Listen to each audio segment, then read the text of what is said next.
Hello, dear listener, and welcome to Right Here, Right Queer. I am RK Ashwick, here today with Noah Hawthorne. Hello. And today we're going to talk about cozy capitalism, or as Meg from Meg's Tea Room once called it, doing a capitalism. Oh, I've never heard that one before. Yeah? Yeah. It was really good, and I don't think she came up with it, but I don't remember who she got it from. So we're just kind of passing the phrase along. So, Noah, how would you define cozy capitalism? I had to do a little bit of research in this to try to put into words what I was thinking. And to me, cozy capitalism is being able to make money in a way that you are comfortable with and happy with. Like, whether it's running your own business or working for somebody, it's basically a job you don't hate, I think. And I think another thing too that comes to mind is community. Like, it's really community-based businesses. Yeah, I think that is so much better than the definition I've come up with, because mine was very clinical. Mine was just yeah, it's a cozy fantasy that focuses on a person running a for-profit shop of some kind. But you nailed it right on the head, I think, and it'll relate to a question I'll ask later about why people are drawn to it. But yes, I think, setting up a job that you are passionate about and that community is a huge core aspect of cozy capitalism stories. For sure. Yeah, and I think I'll wait. Never mind. Go ahead, ask your question.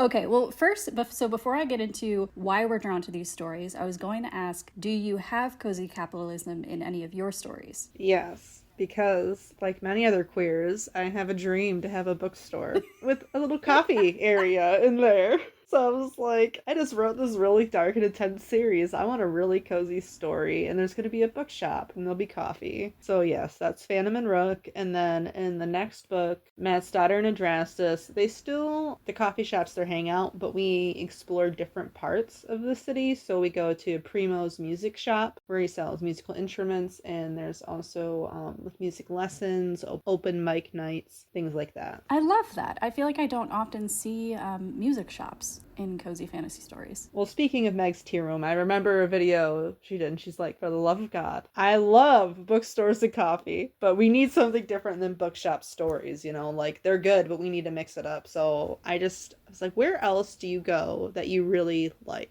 And I was like, it just kind of gets you thinking. Yeah, absolutely. When I was in high school, I kind of graduated from the cheap, squeaky rental violin that I was working with. And so we went to an actual violin shop. The look of it just looks magical, because this person, they made their own violins, and they just had these violin shells, basically just hanging in rows. And the lighting was just really nice. They were in this beautiful vintage building in Baltimore, and all the wood patterns were so nice, and they had really cute, they gotta be 8th size violins. These are violins for babies, and they were just, it's so magical in there. Yeah. That, yeah, I guess I recommend to anybody look into music shops for people who specifically make the instruments, because they're very cool. That is really cool, and that was a fun part of writing it, I think. And it was kind of for the bookstore too, but the music shop, figure out the aesthetic, because I feel like people that run these businesses are really passionate about it, and when they set up these small stores and things like that, there's really usually a good vibe, good decorations, and you have to think about what people like that would really enjoy. Oh yeah, absolutely. I feel like that's a really key element to these kinds of stories. And I feel like it also, like with any other kind of world building, it lets you show the personality of the shop owner. And if it's really kind of one person making the space their own, it can also get a little quirky, which is very fun. Of course, it all depends on the character. Speaking of shop owners, you have several in your arsenal.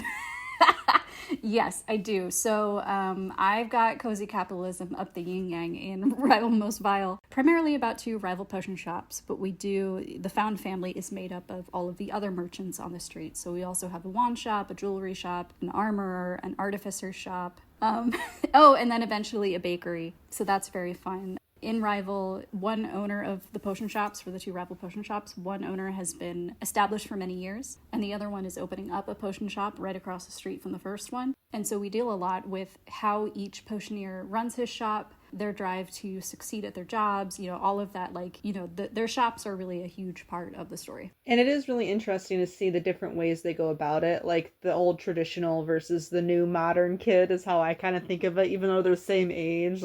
Ambrose is just so old to me, in his mind. So it's just these kids these days. trying to make potions like this. So it's kind of fun. He's an old soul who like wouldn't know how to open TikTok. Yeah. Even though he's like, yeah, he's only maybe a couple years older than Eli, who would be advertising on TikTok. He's like, I gotta show you how to do this. He's like, nope. Those newfangled technology is not for me. Yep. And you know what? He would be right. Yeah. I really align myself with Ambrose in so many ways. Don't we all? Oh, he's a good boy. They're both good boys. So we touched on this a little bit, but why do you think people are drawn to reading and writing stories about cozy capitalism? I think it's a way to explore like the innovation and all the good things about making and selling things ourselves without all the obstacles and the bad parts about it, because capitalism in the real world is really shitty and exploits a lot of people and there's just a lot of problems with it. And in these fictional worlds, and especially in fantasy worlds, you get to just do the fun part, you know? So I think that's why we're so drawn to it. And like I said, like especially in the queer community, there's just this drive to have a niche business that attracts a community and other people like yourself, whether it's the people you're selling to, or if you do side things like coffee shops do like poetry slams and things like that. So I think we just want to kind of recreate that, especially if we don't have it. Yeah, absolutely. I had notes down about having like kind of a soft landing with community, supporting your business, which is not something that everybody gets, and really running your own business in real life is a nightmare. But in cozy capitalism, we can kind of like idealize and romanticize someone really turning their passion into a business. But your notes made me think about somebody opening up a place that could be a third space for people, which is also something that we really don't have a lot of these days. Yeah, and I feel like it's something that people are kind of starting to do in real life. It's not something I ever grew up with or was exposed to, like, and maybe it's always been there, but to me it just seems like, I don't know, the coffee shops are doing more events. And also probably it seems like they haven't been doing anything because of COVID. So now years later we're like, let's get back into it. I don't know, but to me it's just really cool. I'm not always able to access them because they're kind of far away from where I live, but just the option, and it just makes the area feel more alive, I guess. Oh yeah, absolutely. And I think from a like story mechanical perspective, it's a great way to just naturally like bring in other characters. Oh yeah. And kind of like create an ensemble cast. Very true, especially in series. Oh yeah. Yeah, definitely. It's almost like the coffee shop and Friends. It becomes just like kind of a familiar home base where a lot of stuff happens and everybody kind of just naturally gathers together. Yeah, that's definitely the coffee shop and Phantom and Rook. Like, that's the first book. It's very Legends and Lattes kind of like, but then we move on. But the coffee shop's always there. Like, that's where the main friend group hangs out. We might explore these other places, but we still have home. Yeah, absolutely. So do you have any favorite books about cozy capitalism? Okay, so I was trying to think of something that wasn't Legends and Lattes because everyone knows and loves it and it's amazing. And also I think there's a new book. Was it Brigands and Bookshelves? Is that it? The new one? Bookshops and Bone Dust is the prequel. No, there's another one though. No, he did just announce it. Crap, what was the name? Oh, Brigands and Bread Knives. Bread Knives, yes, that's it. Okay, great. Yes. I am very excited for that. Oh yeah, and it's a bookseller, so we're in a bookstore now instead of coffee shop. Yes. Anyway, yes. So everyone knows and loves that. I recently listened to Passing Through Purgatory by Nick Knight, and it's about a coffee shop in hell. It's a cafe more like, in hell. But hell is like, everyone knows about it. It's like not like a bad thing. It's a different kind of hell. And we visit there and there's a whole found family. And most of the book really is the relationships between the employees and the bosses and the new guy coming in and like them all bonding and working together and going out together. And then the romance kind of starts later on. And it kind of surprised me and I really liked it actually, the way it was. And I really enjoyed that. Awesome. Yeah, that sounds very fun. I'm such a sucker for anything that handles hell in a more like banal way. Yeah, me too. It was really good. I realize it might be overdone at this point, but it just sounds fun. Yeah. For me, yeah, I mean, Legends and Lattes definitely, how they handled kind of the discovery of recipes was just so nice. Yeah. We were like, clearly they're discovering making chocolate croissants for the first time, but like, I know exactly what they're talking about. So that was just, all those little tidbits were so delightful. I really enjoyed The Bookshop and the Barbarian by Morgan Stang. I think the tone was very funny. And it doesn't focus so heavily on like the details of running the bookshop. It's more kind of about the village and the people in it. And then if you're looking for something that it's a slightly different take on cozy, there's the Weary Dragon Inn series is a cozy mystery series. So if you're looking for like a serialized, I think there's like, 10 books in the series, and it's a completed series. So if you really want to like sink into a cozy mystery, that one is about a woman named Bev who runs an inn in a very like cute little town, and there's always, stuff happening in the village that she then tries to solve all their problems. And they're not always necessarily grateful. They're sometimes a little prickly, but that makes it very fun. That sounds pretty good. Speaking of Meg Stuart, her bindery imprint is publishing Recipes for an Unexpected Afterlife. Oh, yeah. Which I got to read and I very much enjoyed. It's about like an undead orc who opens up a restaurant. Destin J. Munden. But yes, I don't remember the exact release date of that one, but I know it's coming out soon. So we kind of talked a little bit about like what we love about this subgenre. But one of my questions was, what would you like to see more or less of when it comes to this subgenre? Well, I think we touched on a little bit, like different businesses, different locations, and different, like, I think it's cool to kind of see behind the scenes and just like take an up close look at, like you say, making the croissants. Like that's something you're intimately familiar with, which I think is something else that people connect with when they're reading these kinds of stories, especially if they're really interested in baking or books or music or whatever. They know those details. But I think it also would be cool to do like us, you know what I mean? Like indie authors trying to sell books, indie artists going to art fairs or open festivals or things like that, like just entrepreneur kind of businesses, if that makes sense, like trying to get your business off the ground or just smaller or looks different. Yeah, absolutely. Yeah, it like we already talked about kind of the person having a personal connection to the shop, to the business that they're running. Like they have to have a passion for it and like a good reason why they're doing it. Because I feel like, obviously like it just makes sense for the story, and mechanically it just helps endear the reader to the character if we're kind of like making sure that they have a passion for what they're doing and they've got like a good motivation. I would love to follow a traveling merchant. Ooh. And I'm sure there's a book already about it. So if you're listening to this and you know of a book about a traveling merchant, let me know, because I think it would be fun to like, you still get like the details of like how they're like, are they foraging? Are they hunting for things? How do they run their business? But also like, who do they meet and what do they see? I don't know. I think something like that could be cool. And then your note about art fairs made me think of this one book that I read, and I don't remember the name of it because clearly I can't remember anything today. But it was about two rival cosplayers. Oh. But when we went to the convention, for me, as someone who used to cosplay, it didn't go into enough detail on all of the silly quirks and like little problems that being in cosplay while being in a rivalry could bring. Like, what if like your outfit is falling apart and you're like rapidly trying to sew something back together while also trying to argue with this person? Or like, what other cosplayers are you meeting there? How are you dealing with like packing 12 pieces of armor into a suitcase while also maintaining this rivalry? Like, I don't know. There were just a lot of potential details to that setting that I feel like could have been added and could have really like amplified the conflict, because traveling with cosplay and like walking around for 12 hours in cosplay is not easy. And I don't know.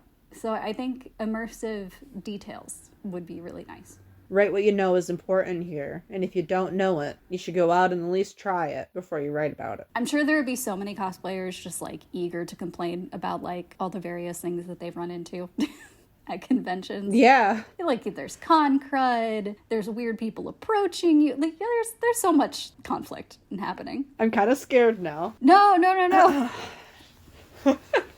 There's fun stuff. I say as if I have not actually gone to a convention in cosplay, but when I was like making my own outfits, I was like in that community, and people were always talking about stuff that would happen to them, or like they left their foam armor out in the car on a hot day, or like their Warbler armor and it would melt, or people who would go to conventions dressed as like cosplay outfit first aid kit people, and they would have like needles and thread and hot glue guns and tape and like duct tape and string, just in case you've got like a piece of armor that's falling apart. You can go find this person and they can help you put it back together. That's so fun. And it was just like little things like that I was like, oh man, would have been so cool if they were added into this. But yeah.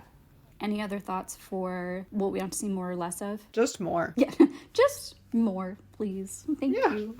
Oh, okay. And one of my other questions was, because I know cozy capitalism, it's often discussed kind of in a negative light because people are like, oh man, another shop that fits into the capitalist structure. But how could writers potentially branch away from it or show aspects that don't always deal with the business and profit aspect? I would say, like, focus on the mundane routine. Like, if it's a coffee shop, write about them making the pastries, or, you know, like doing those parts of it that we enjoy, because no one loves doing the business part, but everyone loves, you know, the reason why they got into it part. So show those. Yeah, that makes sense to me. I mean, yeah, the making of the croissants is the fun part, right? Yeah. Oh, Coffee Milk and Spider Silk by Coyote Edwards. That one, it really focuses on like some of the community events that the coffee shop holds. Oh yes, that's what I was gonna say, is community. Yeah, absolutely. 100%. One of the other thoughts that I had was that, like, if you wanted to focus on somebody working on their passion, but not necessarily in a business aspect, there's always like hobby passions. You know, you could focus on like their hobbies instead if you didn't want to like focus on a business, because they're still passionate about it, but it's just not like profit focused, I guess, if that makes sense. Well, and like the Monk and Robot books by Becky Chambers, like, this person is going around and is kind of like a traveling merchant, but if remember, there's no money involved, right? You know, it's just like stories in exchange for tea. Like, you can put a twist on things. Like, there doesn't have to be money involved, but you can do something fun like that. This person is still maybe giving away things or making them just because they like to, and then donating them. I don't know. You can find something fun for them to do with it. Like, that would be kind of a quirk of the character and their past. Oh yeah, definitely. And I think that makes it even more cozy, actually. Yeah. I also wonder if there's anything, and I'm very much not familiar with the lit RPG space, but I wonder if there's anything in the lit RPG space that really focuses on like slowly building a space and like slowly discovering new recipes and things,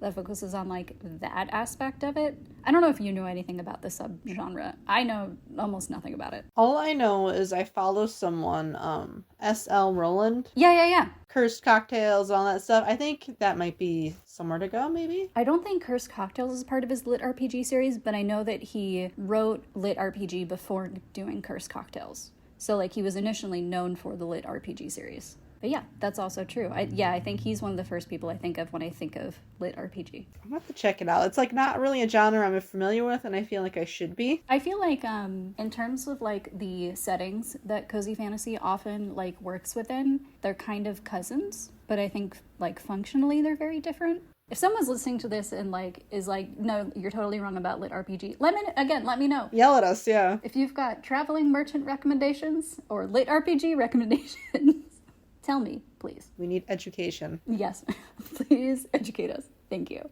Okay, and finally, how can readers find your books if they want to read more about the cozy capitalism in your books, like the coffee shop? You can find me at my website, which is neshamapublishing.com. That's NESHAMA. I actually just did a very fun entrepreneur thing today and put all my ebooks up on my author site, so you can find all that there and all that fun stuff. That's awesome.